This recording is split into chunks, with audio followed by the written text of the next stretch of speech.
Pak, kalau sekarang justru orang ada juga yang berpendapat bahwa sekarang justru terjadi penggiringan opini setelah film tersebut. Bagaimana pendapat Bapak? Siapa yang menggiring opini? Oke. Saya sendiri bicara di podcast belakangan. Hmm. Masyarakat itulah yang menjadi juri yang adil secara umum. Ya.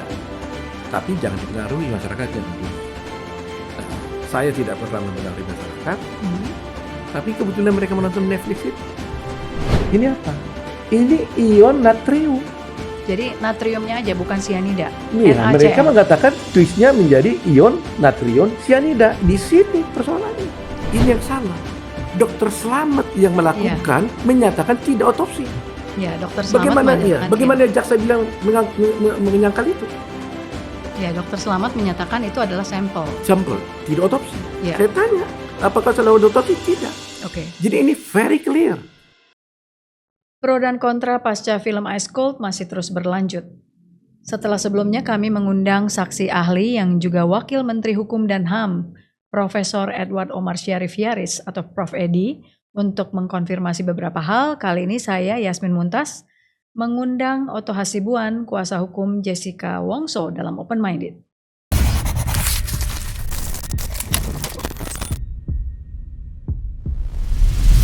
Pak Otto, terima kasih ya sudah hadir di Open Minded.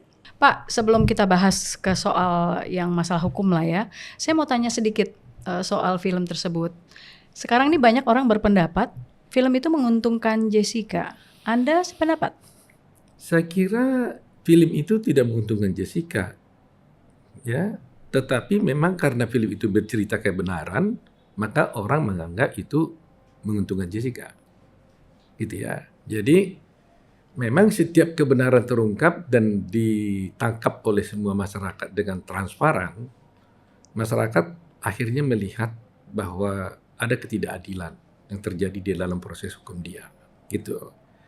Jadi saya tidak melihat bahwa Netflix itu sengaja membuat itu menguntungkan Jessica, karena ini adalah film dokumenter, sehingga semua fakta-fakta di sana kan diungkapkan. Coba lihat, ada nggak satupun fakta yang tidak diungkapkan di sana, yang meleset? Tidak ada. Jadi semuanya disampaikan apa adanya dan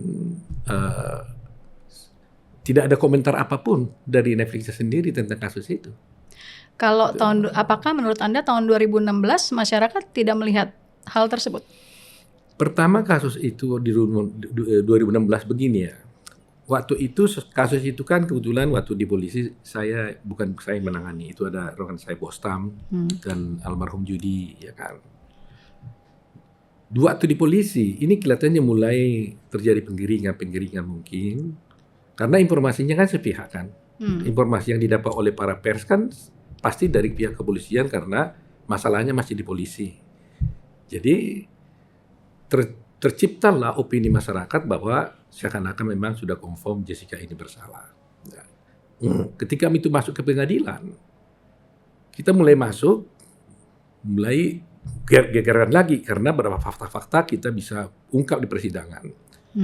Pers mulai muncul, gitu. Tetapi biar bagaimanapun opini sudah terlanjur tercipta. Nah, akhirnya ketika saya tangani pertama kali, saya bisa mengatakan hampir 90% masyarakat itu sudah mengatakan Jessica bersalah. Pak, kalau sekarang justru orang ada juga yang berpendapat bahwa sekarang justru terjadi penggiringan opini setelah film tersebut. Bagaimana pendapat Bapak? Siapa yang menggiring opini? Oke. Saya sendiri bicara di podcast belakangan. Saya tidak pernah berbicara apapun selain mungkin di podcast baru ini yang keempat atau ketiga. Oh gitu? Iya, berkeempat di podcast. Iya. Mereka lebih dulu. Jadi saya sebenarnya diam aja. Tetapi itulah ya, Tuhan kan selalu baik. Saya ini juga kadang-kadang pikir ya, apakah ini Tuhan bermaksud untuk mencerdaskan bangsa dengan cara ini? Ya, karena saya yakin dan percaya masyarakat itulah yang menjadi juri yang adil secara umum, ya. Tapi jangan dipengaruhi masyarakatnya tentunya. Nah, saya tidak pernah mempengaruhi masyarakat, tapi kebetulan mereka menonton Netflix itu. Dan Netflix itu adalah fakta, dokumen. Makanya dibilang dokumenter. Dan itu fakta. Dan apa yang saya sampaikan di situ, satu pun itu semuanya saya bisa pertanggungjawabkan. Oke. Dan saya dapat informasi dari pihak Netflix, semuanya diminta untuk hadir di situ. Ada yang tidak bersedia. Krishnamurti juga diminta, menurut Netflix, tapi nggak bersedia. Gel-gel juga katanya juga diminta, ahli dari mereka. Jadi semua pihak itu diminta, tapi ada yang bersedia, ada yang tidak bersedia. Oke. Itu saja. Jadi ini juga meluruskan ya Pak Oto. Jadi sebenarnya dari pengacara ya memang nggak ada, ya mungkin ya ada sesuatu ke lobby atau apa, nggak ada sama sekali ya. Artinya ini benar-benar ya nggak bisa lah seperti itu ya. Memang benar-benar Sejak dari semua dulu netral kita ya. nggak pernah ada lobby-lobby dalam kasus ini. Makanya Oke. waktu kasus itu terjadi, bagaimana bisa mau lobby? Pagi hari sidang, selesai jam 2, saya langsung bertemu dengan ahli saya jam 3 sore dan 3 pagi. Lantas selesai jam 5, jam 7 sudah sidang. Kenapa bisa terjadi begitu? Karena gini, jaksa kan sudah mempersiapkan kasus ini jauh sebelumnya. Iya. Ahli-ahli mereka sudah bicara sebelumnya. Sehingga kami sendiri belum tahu persis sebenarnya siapa tandingan daripada ahli-ahli ini. Iya. Walaupun sudah kita minta sebelumnya orang-orangnya. Oke. Tetapi pertanyaan-pertanyaan yang harus kita sampaikan sebenarnya belum kita tahu sebelum kita mendengar apa yang mereka ceritakan. Ya. Ini artinya saya bertanya seperti itu untuk Ya. mengklarifikasi karena Ya. film Ice Cold ini yaitu orang sekarang ini kan jadi berbalik 180 derajat. Tahun 2016 Jessica dianggap bersalah, kalau sekarang justru terbalik kondisinya. Jadi itulah makanya perlunya ternyata transparansi. Ini satu bukti nih. Kalau ada semua persidangan itu transparan, itu saya kira masyarakat akan bisa menilai. Karena netizen kita itu sekarang pintar-pintar banget loh. Saya sendiri kagum melihat kok bisa ya mereka nangkap nih. Kalau ada sesuatu fakta yang kita katakan nggak benar, langsung mereka kantor gitu loh. Luar biasa. Jadi saya belajar dari netizen sekarang ini. Termasuk soal lie detektor itu ya yang Macam katanya notis tidak dan dilakukan sebagainya gitu. gitu Nah ya. ini nanti kita akan sampai ke Oke, situ oke, Pak. oke. Ini sekarang masih soal film sedikit lagi. Ada juga penasaran begini, Jessica kan nggak bisa ditemui itu Pak. Lalu kan ada diary-nya yang dibacakan. Nah itu sepertinya suara Jessica bukan ya? Bukan. Oh gitu. Karena Jessica sama sekali nggak pernah diinterview kecuali yang terlihat di dalam film dokumenter itu. Ya. Ya. Jadi akhirnya Netflix bilang gimana caranya dong kami bisa dapat data dari Jessica. Kalau dari saya mereka nggak mau. Dia nggak objektif kalau saya yang bercerita. Ya. Akhirnya ada daerahnya Jessica itu aja yang dikasih. Walaupun sebenarnya Netflix tidak puas. Mereka tidak puas karena ini kan hanya kata-kata direct, yaitu yang mereka bacakan gitu. Ya. Pak Oto, sekarang kita mulai ke yang lebih serius lah di luar soal film. Pak, ini kan semenjak Pak Oto tampil di Karni Ilyas dan juga di beberapa podcast, itu ada juga kontra ya, ada counternya dari Wamenkumham, dari JPU dan beberapa pihak lain lah mungkin ya, ada yang pro dan kontra lah terhadap kasus ini. Satu hal yang diklarifikasi adalah soal sedotan Pak. Jadi mencicip bukan menyedot gitu. Jadi artinya itu dari pengakuan Hani juga. Kebetulan saya juga nonton Pak ya. Jadi di sini makanya kita bilang kita kan balance lah. Kemarin kami wawancara Wamenkumham, lah hari ini kita wawancara dari sisi Jessica supaya kita bisa membalance informasi ya, dan ya wajar lah kalau kita bertanya kan ya gitu, hal-hal yang cukup kritis misalnya. Ya soal sedotan itu Pak Oto kan memberi contoh ya ke 2 tayangan kalau nggak salah, kalau disedot 20 mili 4 orang jadi 80 mili. Dan dari pengakuan Hani itu bahwa tidak disedot. Jadi hanya di sedotan nih dicicip di ujungnya. Nah Pak Oto punya komentar soal itu. Begini ya. Kalau soal sedotan ini sebenarnya masalahnya sih dari persidangan itu sudah dari awal sudah bermasalah. Karena kami ngotot, kenapa itu sedotan itu nggak ditampilkan persidangan?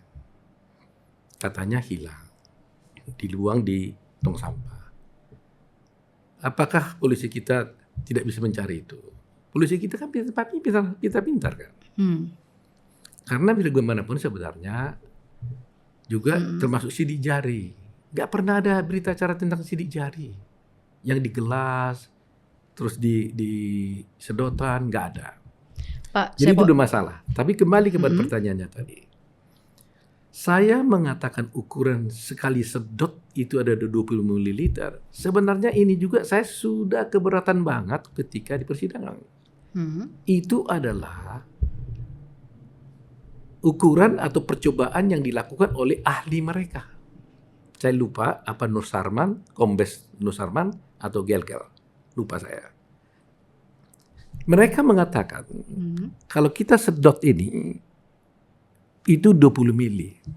Dia bilang.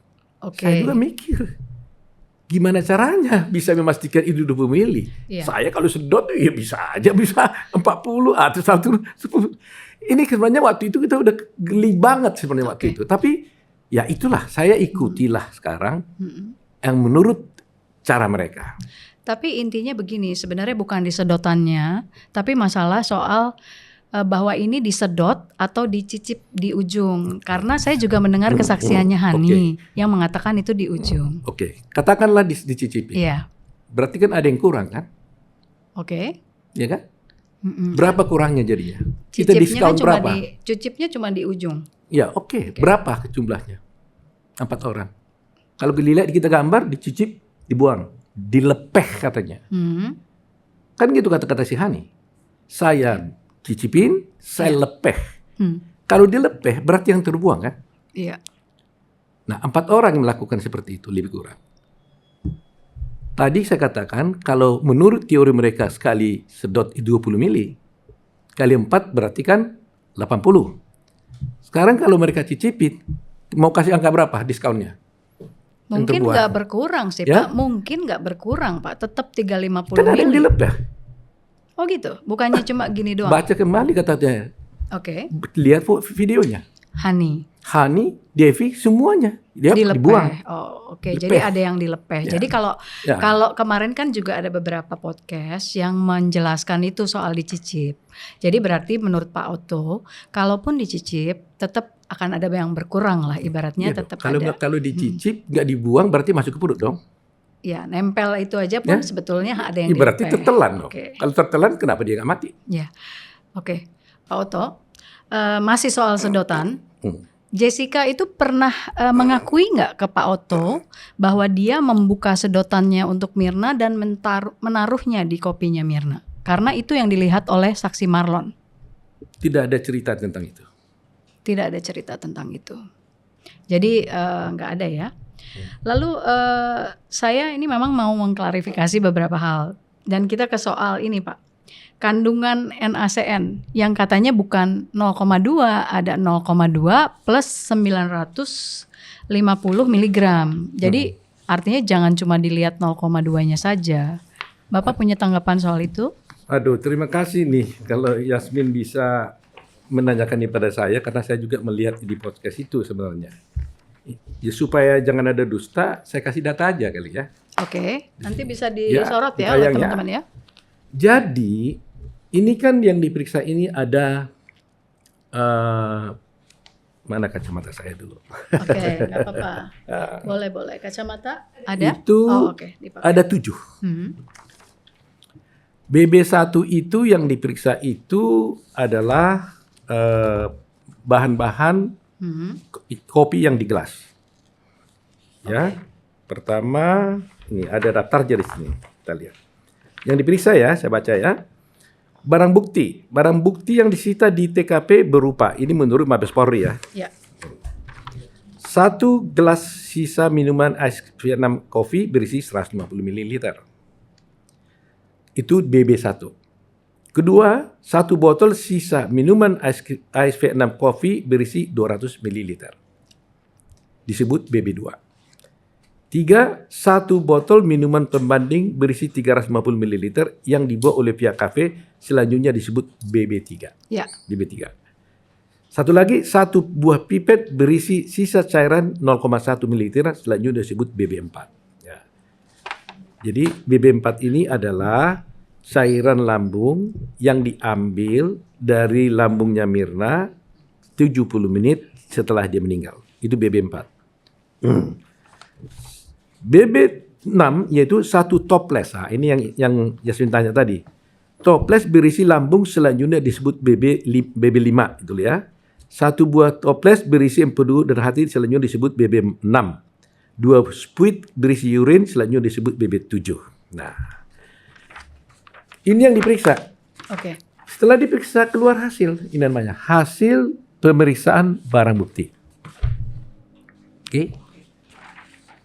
Dari hasil pemeriksaan barang bukti, kita mungkin lompat aja supaya yang pada pertanyaan aja. Ya. Ini kan BB4. Oke. Ya. BB4 ini yang tadi cairan yang diambil dari lambung Birma 70 menit setelah dia meninggal. Hasilnya di sini arsen negatif. Oke. Ion sianida negatif. Oke. Ion natrium adalah negatif. Bukan, BB3 ya, BB4 ya, negatif. Pestisida negatif, lain-lain negatif. Semua negatif di sini. Di BB4. Oke? Nah, BB5 ini yang ditanya. BB5 ada arsen negatif, sianida 0,2. Ini. Yang ya 0,2. Yang 3 hari diambil setelah 3 hari dia meninggal. 0,2. Nah, ini pertanyaan yang ditanya. Ada ion natrium positif 950 mg. Nah, ini kan ditanya tadi kan? Ya. Sekarang Yasmin coba lihat. Apa ini? Kan dia bilang jangan dilihat aja dong yang 0,2. Lihat dong yang 150. Iya kan? Betul. Ini apa? Ini ion natrium. Jadi natriumnya aja bukan sianida. Iya, mereka mengatakan twistnya menjadi ion natrium sianida. Di sini persoalannya. Padahal 950 itu menurut data dan ini adalah Pak natrium. Natrium itu adalah garam. Ya. Nah, itu yang saya ini klarifikasi bahwa apa yang mereka katakan itu sama sekali tidak benar. Kita harus bicara dengan data.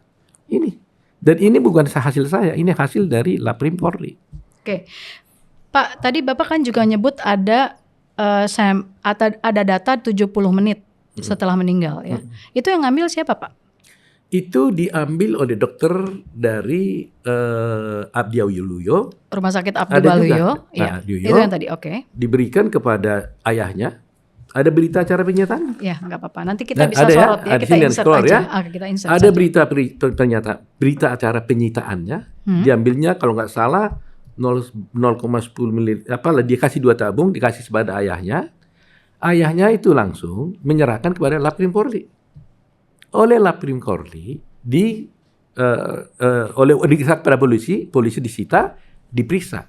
Oke. Hasilnya negatif sianida. Jadi perlu diluruskan juga bahwa memang yang 70 menit setelah meninggal itu memang Dokter Jaya itu membalm ya, memberi formalin, tapi yang menguji itu adalah bukan dari rumah sakit Abdi Waluyo. Sebelum ke Dokter Jaya. Iya, jadi itu udah clear soal itu. Nah, soal otopsi nih, Pak Oto, itu kan rame terus ya sampai sekarang soal otopsi, antara otopsi atau otopsi parsial. Otopsi di satu sisi menganggap otopsi harusnya, Dokter Jaya juga mengatakan kan di kesaksian bahwa otopsi itu harusnya 3 rongga yang dibuka, kepala, dada, perut. Sementara di sisi lain JPU meyakini bahwa otopsi parsial itu nggak apa-apa. Dan Dokter Slamet sudah menyatakan itu sebagai sampel gitu ya. Kalau nggak salah kurang lebih seperti itu, nanti tolong dikoreksi. Tapi yang menjadi pertanyaan saya adalah selama Pak Oto berpraktek sebagai pengacara, sebetulnya otopsi itu pernah nggak Anda ngalami otopsi parsial misalnya begitu. Dan kalau emang seperti itu tidak diakui sebagai otopsi seperti yang disampaikan oleh Dokter Jaya, apakah itu akan menjadi alat bukti kalau hakim mengakui itu sebagai alat bukti? Jadi keputusannya di hakim. Begini, hakim itu tidak semua tahu ilmu, tapi itu sebabnya dia meminta ahli untuk bersaksi menambah ilmunya agar menjadi perkara jadi terang. Oke. Ya kan? Saya juga sebagai lawyer kan nggak semua ilmu saya tahu, sehingga saya butuh bantuan ahli. Demikian juga pengadilan.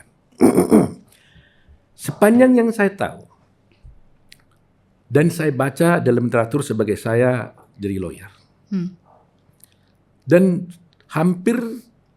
seluruh dokter saya tanya, yang saya tahu, yang ketemu. Baik dokter di Singapura, baik dokter di Australia, ya, baik dokter di Indonesia, baik yang sudah kita ajukan jadi saksi, maupun yang tidak kita ajukan jadi saksi, semua menyatakan bahwa yang dimaksud dengan otopsi adalah membelah dari atas kepala, rongga dada, membuka udang dada, maupun rongga perut. Itulah namanya otopsi. Kalau ada pengambilan sebagian, bisa diambil sebagian, tapi itu tidak disebut dengan otopsi. Boleh saja dilakukan, tapi tidak otopsi itu. Nah, tapi untuk membuktikan suatu kematian seseorang, terlebih-lebih karena racun, maka harus dilakukan otopsi menyeluruh dari atas sampai ke bawah. Saya tentunya juga tidak bisa mengandalkan pendapat saya. Saya mengandalkan pendapat saya ini dengan bertanya kepada ahlinya. Saya bertanya kepada Beng Ong. Beng Ong ini ahli patologi yang sangat terkenal. Bahkan pemerintah Indonesia itu, kalau saya tidak keliru ini ya, itu juga memberikan penghargaan pada dia karena dialah yang memecahkan kasus bom Bali. Beng Ong yang dideportasi itu loh. Ya, makanya yang dideportasi. Ya. Dikatakan oleh para ahli lain itu katanya ini nggak benar. Itu melanggar visa maksudnya, Pak? Melanggar, katanya. Padahal dia itulah penghargaan Indonesia. Itu maksudnya melanggar itu karena masuknya visa turis atau bagaimana? Begini, pertanyaannya sekarang, dia datang ke sini, dituduh bekerja. Katanya kan menerima. Karena dia tidak Dia bekerja. menerima bayaran nggak sebenarnya dari Pak Otto? Begini. Ya maksudnya sebagai saksi itu kan lumrah ya kalau menerima honor. Apa-apa ini sebagai ahli, umpamanya atau tidak mendapatkan suatu fee. Iya, cuma maksud umumnya saya. Kan dapat. Ya, walaupun maksud bisa saya. Ada yang free. Ya maksud mereka, ya kan artinya kalau visanya visa turis harusnya dianggap itu mungkin sebagai bekerja gitu. Ya, betul itulah kan? menjadi persoalan kita. Ya, itu menjadi persoalan.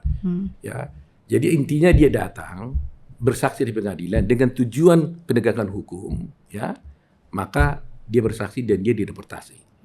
Isu itu sudah terjadi, kita juga tidak persoalkan itu lagi. Toh sudah terjadi. Tetapi tidak menghilangkan apa yang disampaikannya di dalam persidangan, karena itu adalah kesaksian yang diberikan di bawah sumpah dan itu adalah sudah proven di sana. Itu persoalannya.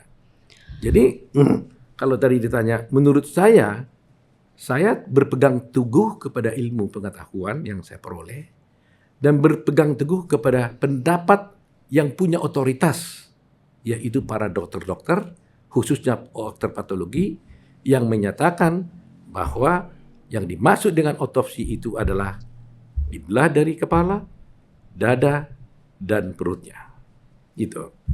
Nah, Kalau misalnya ada yang berpendapat bahwa kan nggak perlu semua, karena kalau misalnya di perut sudah ketemu penyebabnya, untuk apa semua? Nah itu gimana? Bagaimana mungkin bisa ketemu disebut di perutnya? Itu kan nggak objektif. Sekarang contoh, kenapa harus perlu otopsi? Sebenarnya yang paling pintar menjelaskan itu adalah dokter ahli kan. Tapi saya pun bisa menjelaskan ya paling tidak dengan pengalaman yang saya punya. Kan dikatakan cyanida itu kalau masuk ke dalam perut, itu kan masuk dia ke dalam darah kan, masuk ke dalam hati, ya kan? Ada dalam hati berubah menjadi tiosianat. Iya. Ya. Nah kalau di dalam hatinya tidak ada cyanida atau tionat, berarti kan tidak ada cairan itu. Jadi maksud saya gini loh, kita kan berdebatnya gini soalnya, apakah kalau sebagian otopsi atau tidak? Definitely saya katakan tidak. Makanya itu selalu pertentangan dari kuasa hukum dengan pihak jaksa kan begitu? Tidak, ini yang salah.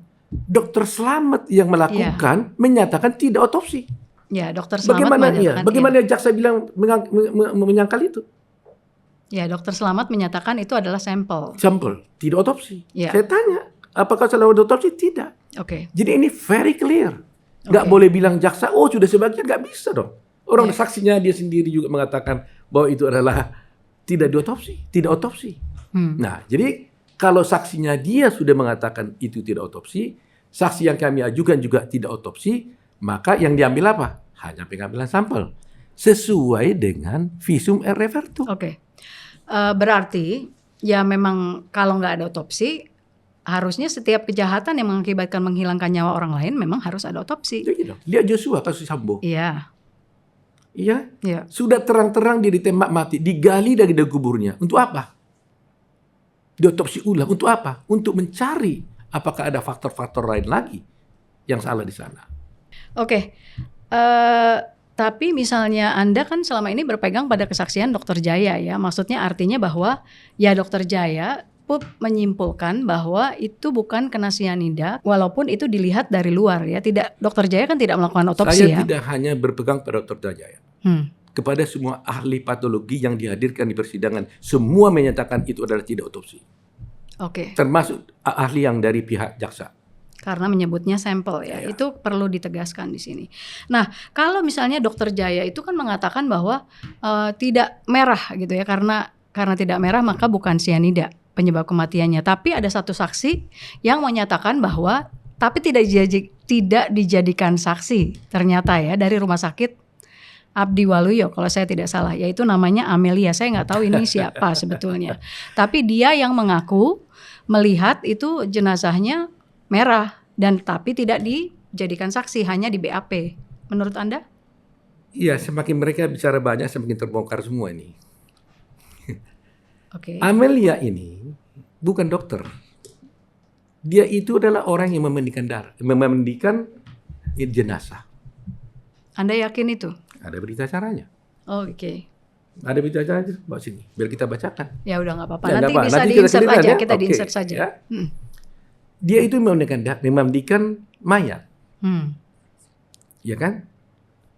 Lantas tidak dihadirkan. Kalau itu betul-betul merah, kenapa mereka tidak hadirkan? Itu menguntungkan mereka kan? Ada apa saksi ini tidak dihadirkan? Dan kalau saya tidak keliru, katanya dibacakan kesaksiannya. Dibacakan, Anda nggak dengar di persidangan? Saya dengar di podcast dibacakan. Pak Oto? Itu tidak dibacakan. Definitely. Di BAP saja tapi tidak dibacakan ya. Nah, sekarang kita tahu kan ada ahli hukum juga. Kalau tidak, keterangan yang diperoleh di persidangan itu yang dipakai itu apa sih? Keterangan yang diucapkan di persidangan. Tapi selalu saya mau bertanya dulu ya, Yasmin. Banyak sekali saksi-saksi yang dari mereka itu yang tidak dia tampilkan di persidangan. Kenapa yang itu kira-kira? Itu harus tanya mereka. Menurut Contoh, Anda kira-kira kenapa? Fauzan. Itu yang membuat berita acara. Kalau ini ditampilkan semua, terbongkar nih menurut saya bahwa ada ketidakberesan. Soal kasus yang di Australia, saya harus klarifikasi juga. Katanya Jessica bekerja di perusahaan farmasi dan akses untuk mendapatkan sianida itu mudah bagi dia. Menurut penjelasan yang belakangan kita lihat lah, saya nggak perlu nyebut siapa. Dan secara profil itu jadinya cocok dan pernah mencoba bunuh diri dan sebagainya. Jadi itulah yang digiring, saya bilang itu terhadap Jessica yang dijudge. Dibilang dia bekerja di perusahaan farmasi sehingga dia tahu sianida dan tahu cara menggunakan sianida. Ini kan kira-kira yang ditampilkan. Itu tidak benar ya, sungguh-sungguh tidak benar. Saya nggak tahu dari mana mereka dapat cerita itu dan bagaimana mereka berani membuat cerita seperti itu.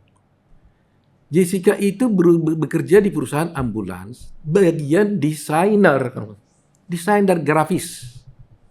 Oke. Desainer Kok grafis. jauh sekali ya? Maksudnya dari desainer, terus dikatakan sebagai farmasi. Itu, saya juga sedih banget lah dengarnya ini. Oke. Jadi sedihnya kenapa ya? Ini udah pernah juga diberitakan di media-media menyudutkan Jessica, diulang lagi sekarang ini, di-repeat lagi.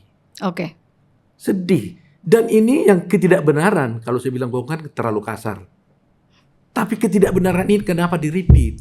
Dan kok tega-teganya Anda Oke. mengatakan seperti itu? Artinya dia tidak benar kerja di farmasi, lalu yang katanya lihat laptop atau men-searching soal sianida, lalu misalnya nonton film yang cerita 8 orang, 1 orang membunuh 7 lainnya karena sianida, itu Anda bisa klarifikasi juga misalnya begitu ya? Saya mau tahu mereka dapat cerita dari mana. Saya yang bisa saya ceritakan, tidak yang di luar pengadilan. Yang sih saya bisa ceritakan perkara apa yang terungkap di pengadilan. Mengenai yang mengatakan nontonlah film koboi lah, searching sianida lah, gak ada satu fakta itu terungkap di persidangan. Oke. Jadi kalau tidak terungkap di persidangan, cerita itu mereka dapat dari mana?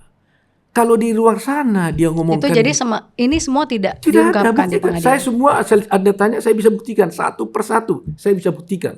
Oke. 100% saya bisa buktikan bahwa itu dengan dokumen. Oke. Kemarin atau 2 hari yang lalu, baru kemarin tayang, kami juga wawancara ke Prof. Edi.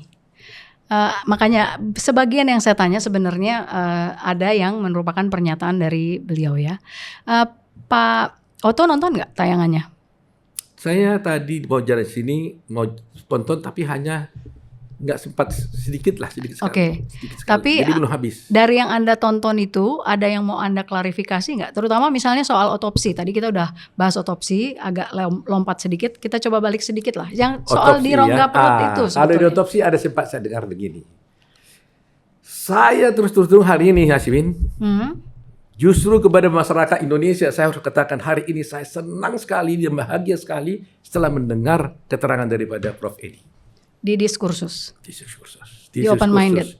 Ketika Anda wawancarai dia. Luar biasa ini. Netizen puja harus tahu nih. Baru hari ini saya mendengar pernyataan jujur daripada Pak. Pernyataan jujurnya hanya sebagian ya.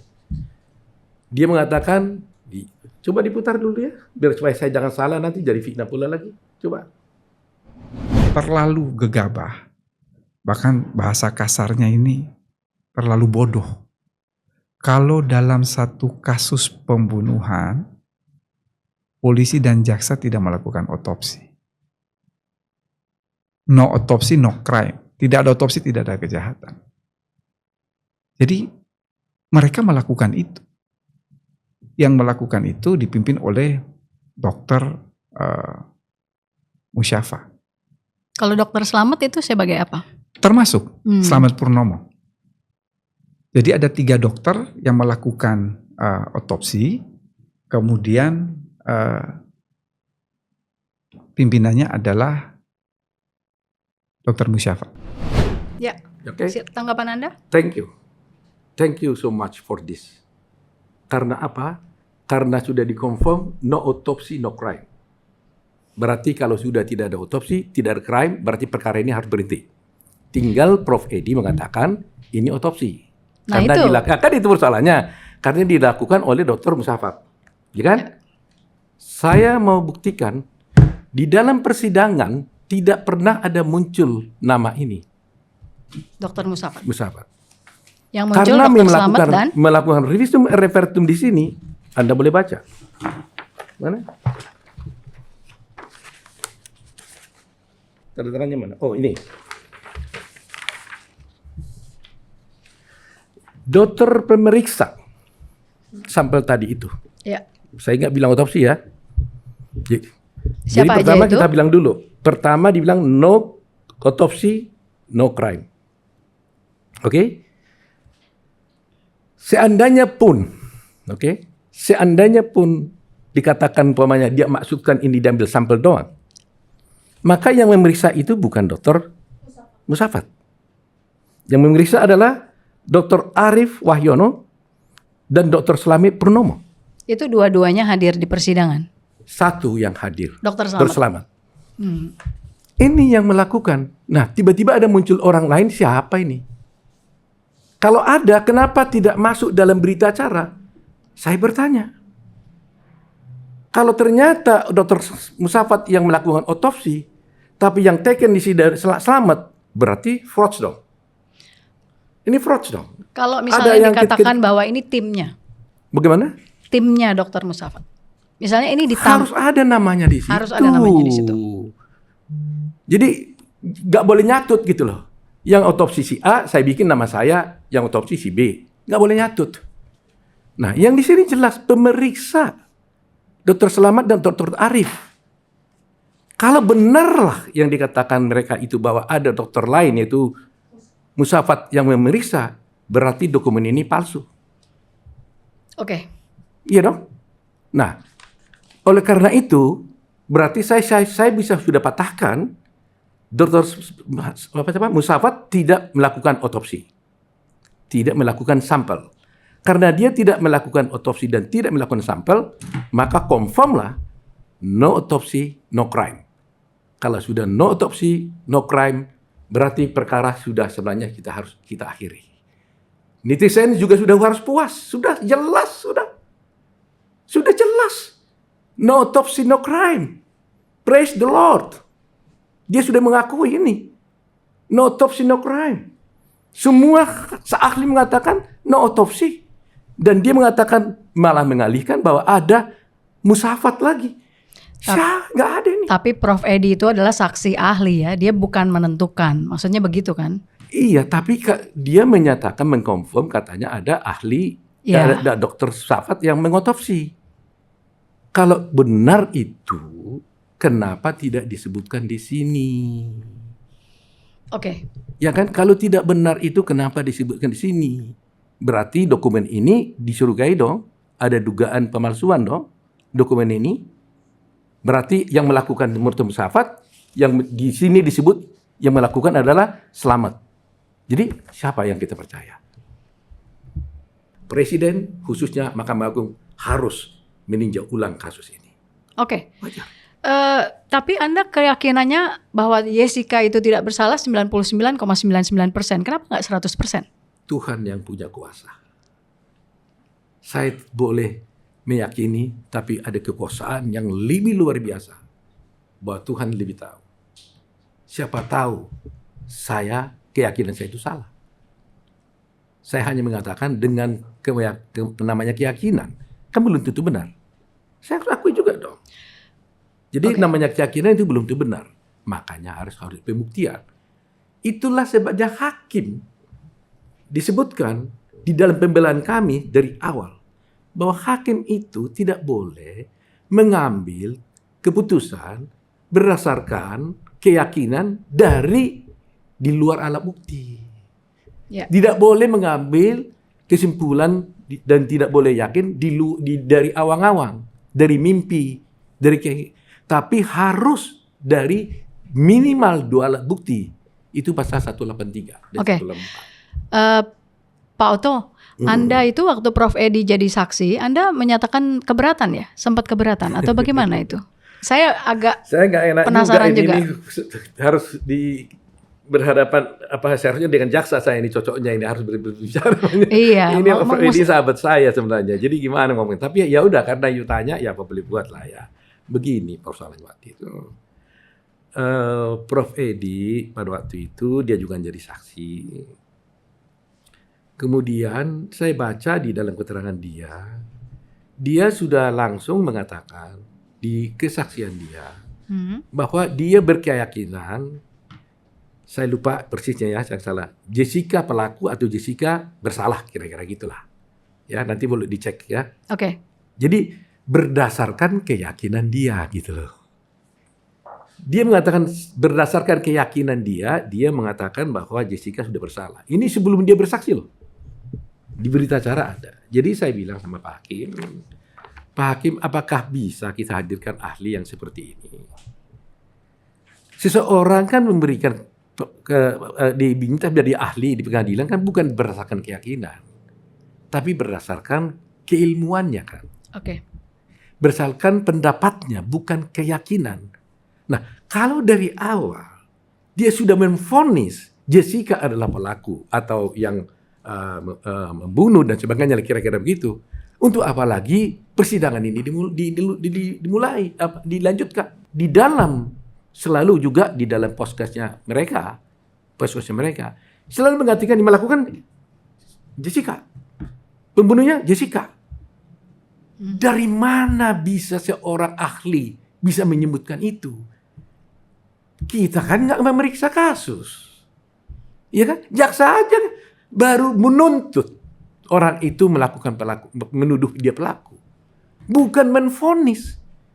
Tapi di sini dia menvonis. Itulah sebabnya saya mengajukan keberatan kepada hakim. Kalau gitu Pak Hakim, kalau boleh kan kita cari orang yang independen.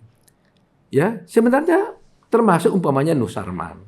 Saya lupa apakah saya ajukan keberatan karena saksi yang diajukan mereka kan saksi dari Pak Nur Sarman itu kombes polisi.